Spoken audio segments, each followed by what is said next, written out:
From January 2025, El Salvador removed Bitcoin's mandatory legal tender status, marking the end of the world's most ambitious cryptocurrency experiment. What began as financial liberation has evolved into institutional sophistication. Yet, the regulatory framework remains among the world's most comprehensive. I am Dr. Eleftheria, and this is By the Rules, a fact-driven podcast that unpacks the regulation, policy debates, and compliance challenges shaping emerging technologies. Each episode draws on detailed research based on official sources, consultation papers, and reports published by national regulators, central banks, and institutional organizations. We do this deep dive so you, our listeners, can stay truly informed and equipped to navigate the complexities of this evolving landscape. Any numbers mentioned here are subject to change, so for up-to-date information, please visit the regulator's website. If you enjoy our work, please like, subscribe, and share the podcast to help others stay informed about emerging technologies, compliance, and regulation. You can also find me on LinkedIn if you have questions, and for direct inquiries, you can always feel free to email us. And now, let us begin. Today, we dive into El Salvador, the world's first Bitcoin legal tender jurisdiction, where told experimentation met implementation reality, ultimately yielding to international pressure while maintaining sophisticated digital asset regulation. And now you would think, why it matters now? El Salvador, Central America's smallest nation with 6.5 million people, fundamentally changed global cryptocurrency discourse when it adopted Bitcoin as legal tender in 2021.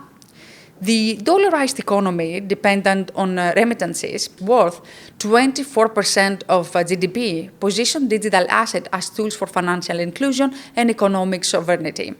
Yet, the experiment's trajectory, from mandatory adoption to IMF mandate rollback, reveals tensions between innovation and ambition and the implementation reality. The year 2025 has been marked decisive turning points. In January, the Legislative Assembly voted 55-2 to remove Bitcoin's mandatory legal tender status, effective May 1st, following December's $1.4 billion IMF extended FAT. Facility agreement in August, the investment banking law created specialized financial institutions with $50 million minimum capital requirement, serving sophisticated investors while the broader population abandons Bitcoin usage. By mid-2025, academic research confirmed declining adoption from 25.7% in 2021 to 20.1% in 2024, while the government maintains 6,000 Bitcoins worth approximately $570 million. Is El Salvador building sustainable regulatory infrastructure or retreating from cryptocurrency leadership under international pressure? The country is evolving from mandatory adoption to institutional sophistication, evidenced by comprehensive digital asset laws, specialized banking frameworks, and continued state managing operations. This transformation reflects pragmatic adaptation rather than failure, maintaining crypto-friendly regulation while addressing international concerns about macroeconomic stability. Before stepping into the historical timeline, let us set the baseline. Two things that really matter. What kinds of tokens the regulator recognizes and why people adopt them in the first place. According to the National Commission for Digital assets are defined as representations in digital form that can be electronically stored and transferred using distributed ledger technology.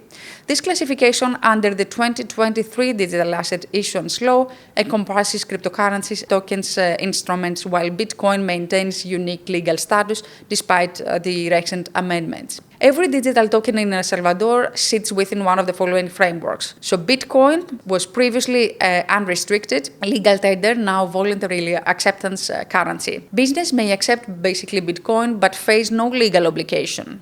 Capital gains tax exemptions remain, and the Central Reserve Bank continues supervising Bitcoin service providers through mandatory registration requirements. Then we have digital assets under the LEAD, a comprehensive framework covering stablecoins, security tokens, utility tokens, and other digital representations of value. The National Commission for Digital Asset Licenses, all issuers and service providers require minimum capital, local presence, and anti-money laundering compliance. Then we have the investment banking assets. So under the 2025 investment banking law, specialized institutions with $50 million minimum capital can hold Bitcoin and digital assets on balance sheets while serving clients with at least $250,000 liquid assets. Then we have the tokenized securities. Traditional securities issued on distributed ledgers follow existing securities laws plus additional digital asset requirements. The framework enables public offerings like the $100 million ESOY token authorized in January 2025. Other countries draw different lines, so if you are following along from abroad, always check your own rulebook. Now, what are the factors influencing cryptocurrency adoption in El Salvador? From a legal perspective, factors include regulatory clarity, political stability, and government strategy. El Salvador provided unmatched legal certainty through the Bitcoin law and digital asset issuance law frameworks. From an economic perspective, factors include income levels, transaction costs, and financial inclusion and opportunities. Remittances, worth 24% of GDP, created natural cryptocurrency demand through volatility and concerns limited adoption. Under the sociocultural dimension, the key considerations include public trust, financial literacy, and openness to technology. Government education campaigns increased awareness but could not overcome skepticism about Bitcoin's complexity and volatility. Technologically speaking, factors cover infrastructure, internet access, and system scalability. The Chivo wallet provided technical accessibility, yet 61% of users abandoned the application after spending their $30 bonus. Taking those factors into consideration, where does El Salvador stand? Legal frameworks remain world-leading despite Bitcoin law amendments with comprehensive digital asset regulation through the CNAD and specialized institutional services through investment banking. Economically, remittance optimization created theoretical advantages. Yet 1% of remittances used cryptocurrency by 2024, down from 1.9% in 2022. Socioculturally, government promotion achieved initial awareness but failed to overcome practical concerns. Academic research shows only 8.1% of El Salvadorans used Bitcoin by 2024. Technologically, infrastructure proved adequate through the Chivo wallet and Rationale internet coverage, yet technical capability alone could not drive sustained adoption without compelling use cases. Now, let us look into the tone and language of official El Salvador government communications and why that wording matters. In 2021 to 2022, statements emphasized pioneering terms such as financial sovereignty, economic liberation, and First Nation, reflecting President Bukel's vision of Bitcoin as transformative monetary policy. Language shifted in 2023 with lead implementation, introducing regulatory framework, institutional compliance, and international standards, as the CNAD emphasized professional oversight alongside innovation promotion. From 2024 onward, communications balanced opportunity with risk management. Sophisticated investors, institutional services, and macroeconomic stability, evident in the investment banking law's focus on high net worth clients rather than mass adoption. By 2025, vocabulary reflects strategic retreat, a voluntary acceptance, institutional focus, and international cooperation.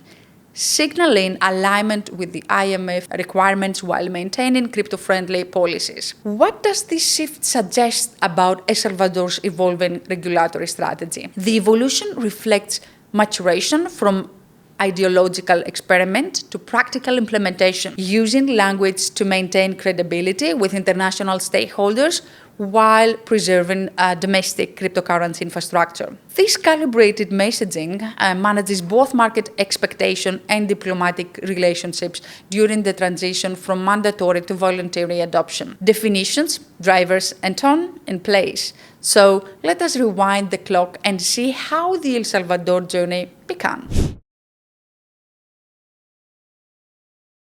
In other words, how we got here. So first we have the pre-adoption exploration. This was before 2021. El Salvador's financial landscape was shaped by 2001 dollarization, replacing the colon with the US dollar for monetary stability. Cryptocurrencies existed in regulatory gray areas, not prohibited, but reviewed cautiously by the Central Reserve Bank.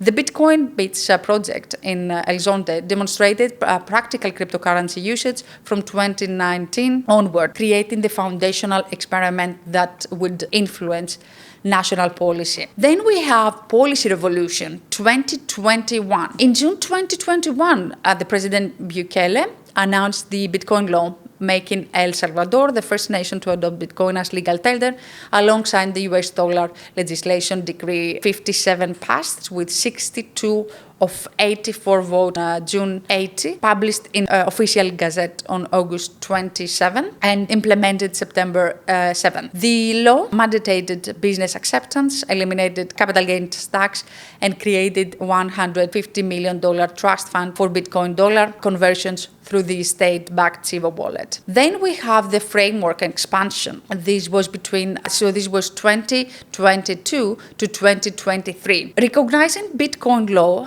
limitations for broader digital assets, the government developed comprehensive legislation for other cryptocurrencies. The Digital Asset Issuance Law passed on January 11th, 2023, establishing the National Commission for Digital Assets to regulate stablecoins, security tokens, and public offerings. This framework provided complete tax exemptions for digital asset activities while maintaining Bitcoin's separate legal status.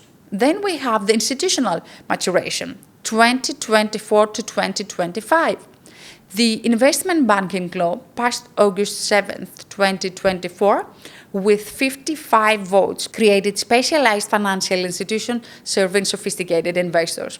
Meanwhile, international pressure intensified through IMF negotiations, culminating in the December 2024 extended fund facility requiring the Bitcoin law modifications. The January 2025 Legislative Assembly voted 55 to remove mandatory legal tender status while preserving voluntary acceptance frameworks. How did El Salvador's approach evolve from revolutionary experiment to institutional sophistication? So the country moved from ideological Bitcoin adoption to comprehensive digital asset infrastructure. Starting with mandatory legal tender status, it gradually developed specialized regulation for different asset classes and investor categories. The IMF mandated modification represent strategic adoption, rather than failure maintaining crypto-friendly regulation while also addressing international macroeconomic concerns. Now that we know how El Salvador reached this point, let us walk through the rules that apply right now. Think of them as three regulatory pillars with a fourth institutional pathway for sophisticated investors. I will move pillar by pillar so you can understand what is currently in place, what remains under development, and where opportunities and challenges persist. So first pillar, we have Bitcoin voluntary legal tender framework since May 1st, 2025, where Bitcoin operates as voluntary legal tender under the amended Bitcoin law, current acceptance at business discretion rather than legal delegation. The Central Reserve Bank maintains the registry of Bitcoin service providers, requiring all Bitcoin exchanges, wallet, and payment processors to register with 20 days of operation. Capital gains tax exemptions remain in effect, and the government retains its 6,000 Bitcoin treasury despite IMF restrictions on new voluntary accumulation. The framework requires full backing of all Bitcoin held by financial institutions, no fractional reserve permitted. Anti-money laundering requirements include know your customer verification, transaction monitoring above $1,000, and suspicious activity reporting to the Financial Investigation Unit. Technical standards published August 17, 2021, remain in force despite legal tender modification. And then we have the second pillar, digital assets, comprehensive regulation. The National Commission for Digital Assets regulates all digital assets except Bitcoin through the Digital Assets Issuance Law Framework. 22 entities have registered as digital asset service providers, including major international exchanges like the Binance. Registration requires $5,475 initial fees, minimum capital requirements starting at $25,000, and resident compliance officers for enhanced due diligence entities. Public offerings require CNAD authorization demonstrated by the $100 million ESOY token approved in January 2025. Stablecoin issuers must maintain full reserves and provide same-day redemption, with Tether's USDT backed by gold authorized through Moon Gold El Salvador entities.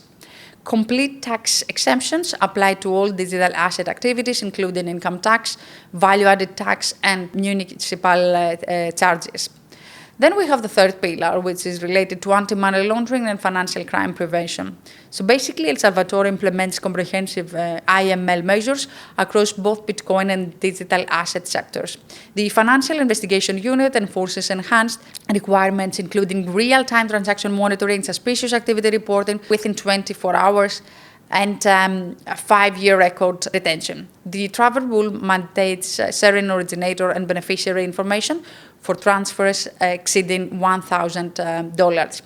High-risk entities require certified anti-money laundering officers resident in El Salvador, while lower-risk firms may use non-resident officers with local agents.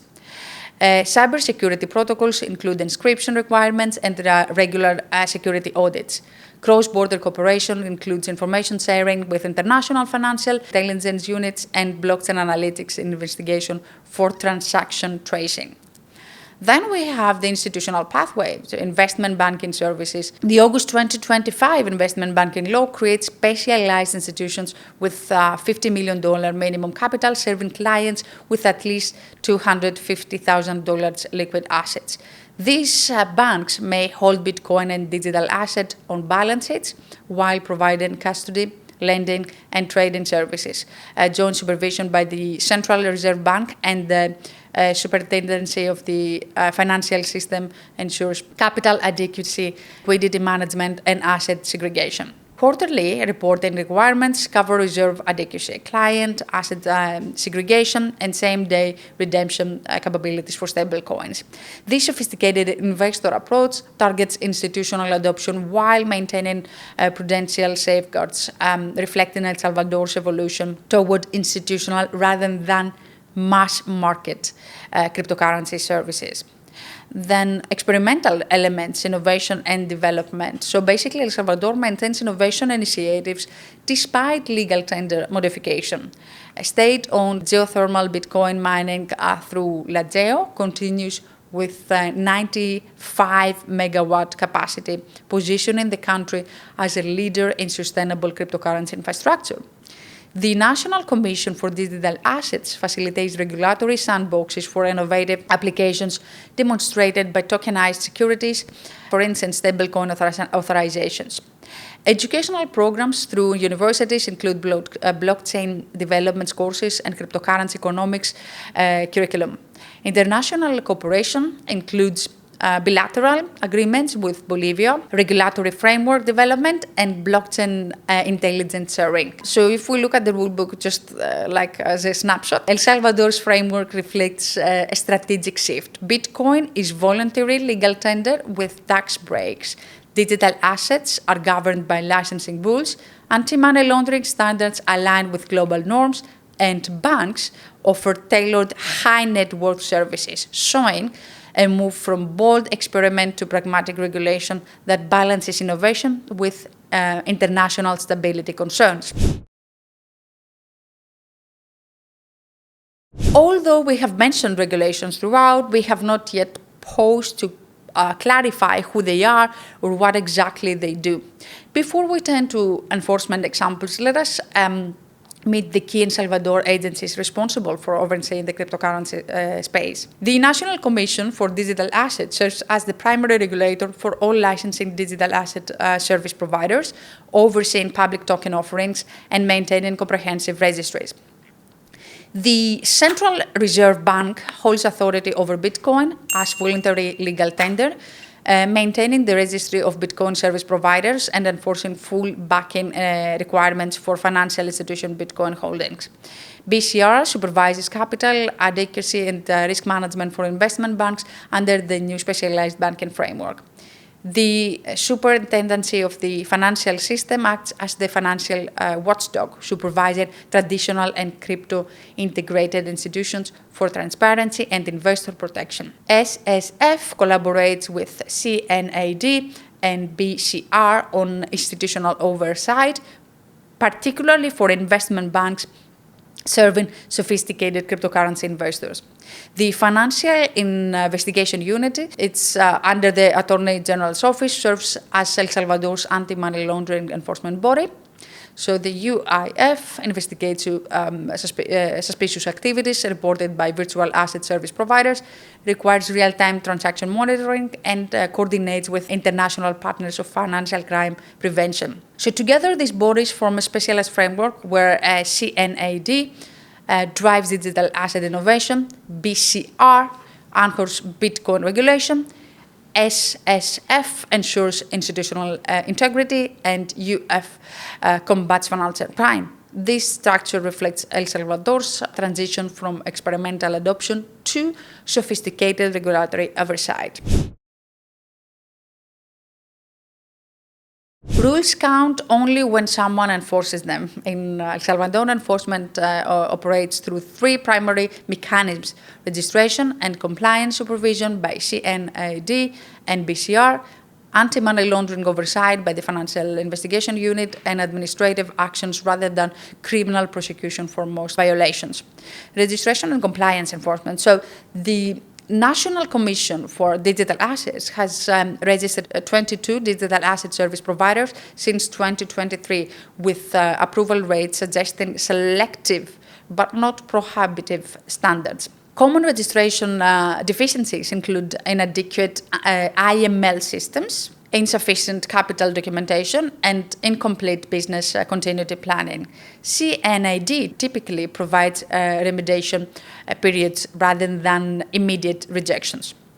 The Central Reserve Bank maintains the registry of Bitcoin service providers with comprehensive Know Your Customer and anti-money laundering requirements. Enforcement focuses on ensuring full backing of Bitcoin holding rather than punitive actions against operators. The emphasis remains on compliance facilitation rather than exclusionary enforcement. Now, for the financial crime prevention, so the Financial Investigation Unit has processed suspicious activity reports related to cryptocurrency transactions, but maintains limited public disclosure of specific enforcement actions. Enhanced monitoring requirements include transaction screening above $1,000 and mandatory employment of certified anti-money laundering officers for high-risk entities. Cooperation includes information sharing with international financial intelligence units and blockchain analytics for transaction tracing. The approach emphasizes prevention and detection rather than high-profile prosecutions, reflecting the regulatory focus on building compliant ecosystem rather than deterrent enforcement. Then we have the administrative actions and compliance. So rather than Criminal prosecution. El Salvador's enforcement model emphasizes administrative actions and compliance facilitation. Regulatory agencies provide guidance, remediation opportunities, and collaborative problem solving rather than punitive measures for most violations. The most significant legal challenge was a constitutional case filed by the FMLN party in June 2021, claiming the Bitcoin law lacked proper legal foundation. The case's resolution remains unclear, complicated by subsequent Supreme Court changes and the January 2025 Bitcoin law amendments. And international cooperation includes bilateral agreements with Bolivia for regulatory framework developments and information sharing arrangements with counterpart agencies in crypto-friendly jurisdictions. The enforcement landscape reveals El Salvador's preferences for regulatory development over punitive action, building institutional capacity and compliance culture rather than the deterrent prosecution. This approach reflects the experimental nature of cryptocurrency regulation and the government's continued support for digital asset innovation despite legal tender modifications.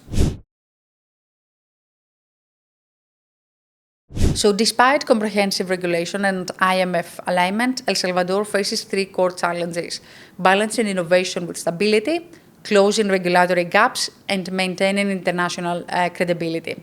The December 2024 IMF agreement required ending mandatory Bitcoin acceptance, new public sector Bitcoin accumulation, and unwinding government involvement in the Chivo Wallet program by July 2025. The Central Reserve Bank must now balance Bitcoin oversight with dollar-based monetary policy in a full dollarized economy. The investment banking law channels crypto towards institutional investors, easing global concerns while preserving El Salvador's regulatory leadership. Some activities remain beyond oversight, decentralized protocols without operations, cross-border platforms that evade local registration, and NFTs or, for example, gaming tokens unless classified as securities. Overlaps between Bitcoin's legal tender role and broader asset rules also create coordination challenges. El Salvador earns praise in industry rankings. CoinCap ranked first globally. Yet skepticism persists. 2025 from the IMF, World Bank, and credit agencies. Neighbors take more cautious approaches, giving El Salvador both a competitive edge and attracting crypto businesses and risks of regional isolation. Industry groups value its clear frameworks, but warn that heavy external pressure could dilute gains. Ultimately, the country must balance innovation with macroeconomic stability, leadership with global integration, and national advantage with diplomatic realities. Looking to late 2026, several milestones will define El Salvador's shift from bold adoption to institutional sophistication. Following the IMF deal, government exit from Chivo was completed by July 2025. By December 2025, new Bitcoin governance frameworks must be in place, restricting additional public sector holdings and exchanging disclosure of existing reserves. By June 2026, Basel III liquidity requirements rise from 11.5% to 15%, impacting banks with significant crypto exposure. The Central Reserve Bank and SSF are introducing prudential rules for investment banks holding digital assets, including higher capital buffers and quarterly risk reporting. The National Commission for Digital Assets is preparing rules for stablecoins, cross-chain protocols, and DAOs. El Salvador is also pursuing bilateral agreements with crypto-friendly jurisdictions and contributing to FATF and BIC forums.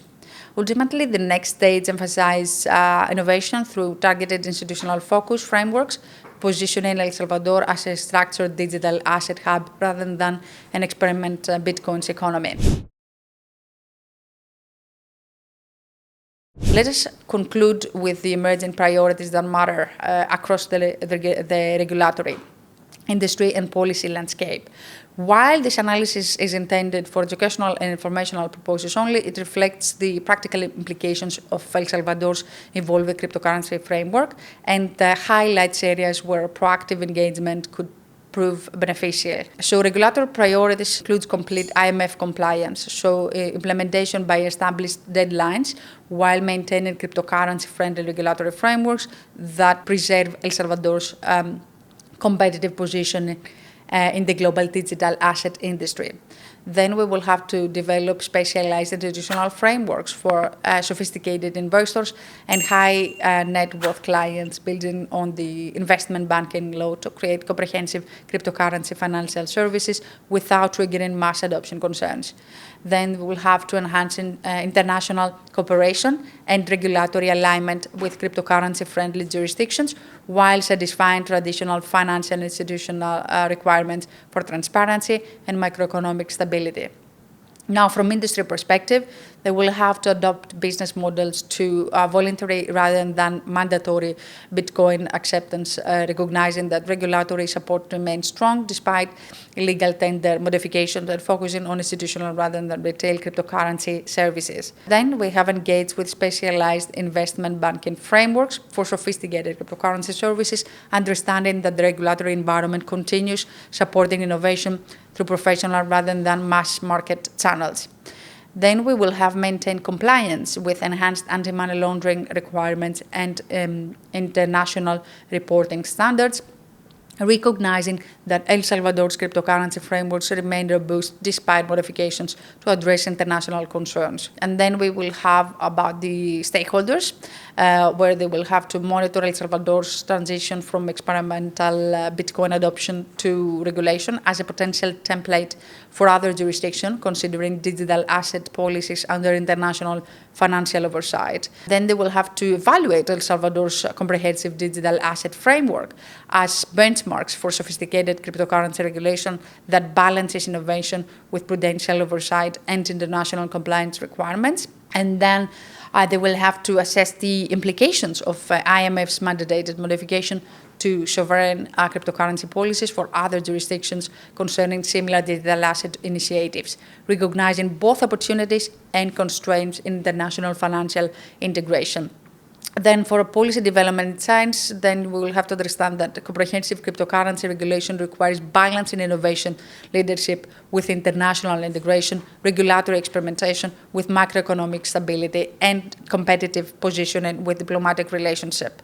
We will have to recognize that successful digital asset regulation depends on institutional capacity development, international cooperation, and sustained political commitment beyond initial policy experimentation phases.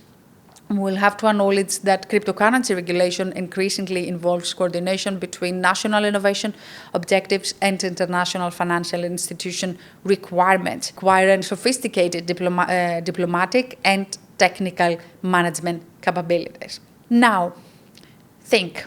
Can El Salvador's bold Bitcoin experiment serve as blueprint for other nations, balancing innovation, financial stability, and global regulatory pressures? Overall, El Salvador's cryptocurrency regulatory evolution demonstrates both the potential and limitation of sovereign digital asset adoption. The country successfully created comprehensive legal frameworks for cryptocurrency innovation while navigating international pressure to moderate experimental policies. The transition from mandatory to voluntary Bitcoin adoption, combined with continued institutional cryptocurrency services, provides valuable insights for other jurisdictions considering similar digital asset initiatives. The lesson extends beyond cryptocurrency policy. Emerging technology regulation requires sophisticated balancing of innovation, promotion with stability preservation, national competitive advantages with international integration requirements, and regulatory experimentation with diplomatic relationship management. El Salvador's experience offers practical guidance for countries developing digital asset policies, interconnected global financial system. Thank you for tuning in. Until next time, stay tuned, stay informed, stay critical, and stay ahead of the emerging technologies reshaping our world. If you like our videos, Don't forget to like, share, and subscribe.